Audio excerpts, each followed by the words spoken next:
ዲቪ 27 ለምን ዘገየ? እንደሚታወቀው እስካሁን ባሉ ጊዜያቶች ዲቪ ሎተሪ መሙላት የሚጀምረው ከኤርሊ ኦክቶበር 1 እስከ 5 ባለው ነው። በዚህኛውም ኦክቶበር 16 ይጀምራል ተብሎ ነበር፣ ነገር ግን እስካሁን አልተጀመረም። ይህ ሪዝን ምንድን ነው የሚለውን በዚህ ቪዲዮ እናያለን። ሰላም እንዴት ናችሁ ውድ የዩቲዩብ ቤተሰቦቼ? በዚህ ዩቲዩብ ቻናል የቴክኖሎጂ ቲፕሶችን፣ ኤዱኬሽናል ኮንቴንቶችን እንዲሁም ወቅታዊ የሆኑ በጣም ጠቃሚ መረጃዎችን በየጊዜው እንለቅላችሁ ይሆናል። ስለዚህ ለዚህ ቻናል አዲስ የሆናችሁ ይህንን ቻናል ሰብስክራይብ ያደረጋችሁ ቤተሰብ እንድትሆኑ ይሁን። አንድ ወር ባልሞላ ጊዜ ውስጥ ብቻ ከ1000 በላይ ሰብስክራይበር አግኝተናል። ለዚህም በጣም እናመሰግናለን። በቀጣይም ብዙ ጠቃሚ ቪዲዮችን እየሰራን ስለሆነ ከወዲሁ ቤተሰብ እንድትሆኑ ጠይቃችኋለሁ። ይህ ቪዲዮ ስለሚጠቅማችሁ ላይክ እያደረጋችሁ ጀምሩ። የደውሉ ምልክቱን በመጫን ደግሞ የምንለቀው ቪዲዮ ወዲያው እንዲደርሳችሁ ያግዛችኋል። ወደ ቪዲዮ።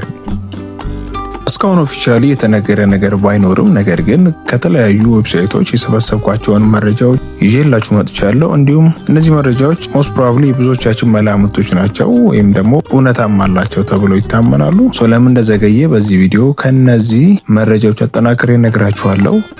የመጀመሪያው ሪዝን ይሆናል ተብሎ የታሰበው እንደሚታወቀው በዚህኛው በዲቪ 27 $1 ለሬጅስትሬሽን ፊ እንደተጠየቀ ይታወቃል። በዚህ መሰረት ይህንን $1 በምን አይነት ወይ ኮሌክት ይሆናል የሚለው ላይ ግልጽ የሆነ ሲስተም ለማስቀመጥ ኤሌክትሮኒካሊ የሚሰበሰበው ገንዘብ ወይም ደግሞ ፊ ከሲስተሙ ጋር እንዴት ኢንተግሬት ማድረግ ይቻላል የሚለውንም ጭምር በዚህ ዙሪያ የተለያዩ ነገሮችን ሪቫይዝ በማድረግ ቴክኒካል ሪዝኖች፣ እነዚህ ቴክኒካል ሪዝኖች ዲሌ እንዳደረጉት ይገመታል። ሁለተኛው ፕሮሰስ እና ቴክኒካል ሪቪዥን ሲሆን እነዚህ ፊ ሩል፣ ኤሊጂቢሊቲ፣ ሲስተም አፕዴት እነዚህ ሲስተሙ ጋር ወይም ደግሞ ከአፕሊኬሽኑ ጋር የሚገናኙ ስለሆኑ ሲስተሙ በፊት ከነበረው ፋንክሽናሊቲ ተጨማሪ ፋንክሽናሊቲዎችን ስለሚጨምር ለምሳሌ ኤሌክትሮኒካሊ የሚቀበለው ፊ ስለሚኖር ያንን ኢንተግሬት ማድረግ አለበት። ኤሊጂቢሊቲዎችን፣ ሌሎችንም ሩሎች ሲስተሙ አፕዴት እያደረገ ስለሆነ ፕሮሰስ ወይም ደግሞ ቴክኒካል ሪቪዥኑ ሌላኛው ዲሌ የሆነበት ሪዝን ሊሆን ይችላል ተብሎ ይታሰባል። ዶዝ ወይም ደግሞ ዲፓርትመንት ኦፍ ስቴት ኢንትሪ ፕሮሰሱ በዚህ ዓመት ቼንጅ እንደሚኖረው ተናግረዋል። ወይም ደግሞ ሲስተሙ በራሱ አፕዴት እንደሚደረግ ከበፊቱ የተወሰነ ቼንጅ እንደሚኖረው በኦፊሻል ዌብሳይታቸው ላይ ተናግረዋል። ስለዚህ እነዚህ ነገሮች ሌላኛው ዲሌይ እንዲያደርግ ያደረጉ ነገሮች ናቸው ብዬ አስባለሁ። ምክንያቱም ሲስተም አፕዴት ማድረግ፣ እነዚህ ነገሮች ኢንተግሬት ማድረግ በራሱ ትልቅ ስራ ስለ እንደ ዓለም ዙሪያ ከ10 ሚሊዮን ሰው በላይ ወይም ደግሞ በጣም ብዙ ሚሊዮን ሰው በየአመት ለአሜሪካን ዲቪ አፕላይ ያደርጋል። ስለዚህ ሲስተሙ ይህንን ሃንድል የሚያደርግበት መካኒዝም ያስፈልገዋል። ዘንድሮ ከወጡት ሩሉ አንጻር ደግሞ የተለያዩ አፕዴቶች ይኖሩታል። እነዚህ ነገሮች ሞር ዲሌይ እንዲያደርግ ያደርጉታል ተብሎ ይታሰባል። ሌላኛው አዳዲስ ህጎች ሲወጡ በየጊዜው እነዚህ ህጎች ፐብሊሽ መደረግ አለባቸው፣ በፌዴራል ሬጅስተር መደረግ አለባቸው፣ መመዝገብ አለባቸው። ስለዚህ እነዚህ የሆኑ ሌጋል የሆነ ፕሮሰስ አላቸው። ለምሳሌ ሩል፣ የፊ ሩሎችን፣ የተለያዩ አዳዲስ ሩሎች ሲወጡ በፌዴራል ህግ መሰረት ወይም ደግሞ ገቨርንመንቱ እነዚህን የሚያሰድበት የራሱ የሆነ ፕሮሰስ አለው። ስለዚህ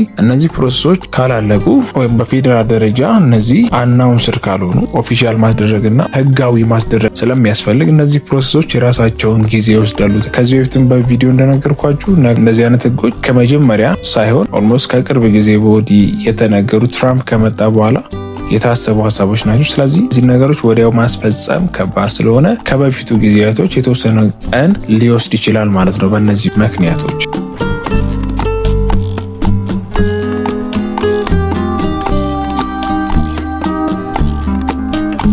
አሁንም ቢሆን ዶክመንታችሁን ሬዲ እያደረጋችሁ በእርግጠኝነት ከዚህ በኋላ ብዙ ላይቆይ ይችላል። ዶክመንታችሁን ሬዲ እያደረጋችሁ አፕላይ ለማድረግ ብትዘጋጁ ጥሩ ነው። ባለፉት በሰሯቸው ቪዲዮዎች መሰረት ማዘጋጀት ያለባችሁን ነገሮች ጠቁሚያችኋለሁ። ስለዚህ ከእናንተ የሚጠበቀው አስፈላጊ የሆኑ ዶክመንቶችን ከወዲሁ ፕሪፔር እያደረጋችሁ መዘጋጀት ነው።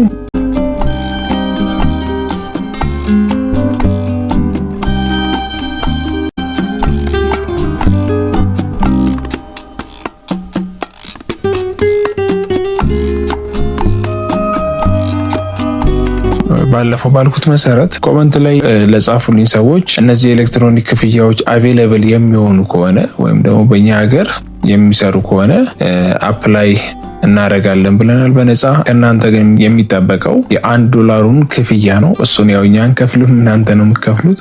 ነገር ግን በነፃ አፕላይ እናደርግላችኋለን ማለት ነው። በዚህኛው ቪዲዮ ሜቢ ለሌላ 10 ሰው እድል እንሰጣለን። በዚህ ቪዲዮ ስር አፕላይ እንዲሆንላችሁ የምትፈልጉት ወይም ደግሞ እድሉን ማግኘት የምትፈልጉ ካላችሁ ኮመንት አድርጉልን፣ ሪፕላይ እናደርግላችኋለን። ስለዚህ ለ10 ሰው ሪፕላይ ያደርጋለሁ ወይም ለምን ሞላለን ሰው ሪፕላይ እናደርጋለን። ጊዜው ሲደርስ ደግሞ የሚያስፈልገውን ዶክመንታችሁን ለእኛ ልካችሁን ሞላላችኋለን። ከወዲሁ ግን ከተሳሳተ መረጃዎች አንዳንድ የተሳሳቱ መረጃዎች የተለቀቁ ነው እያየሁ ነው ዩቲዩብ ቻናሎች ላይ። ከእንደዚህ አይነት የተሳሳቱ መረጃዎች ራሳችሁን ጠብቁ።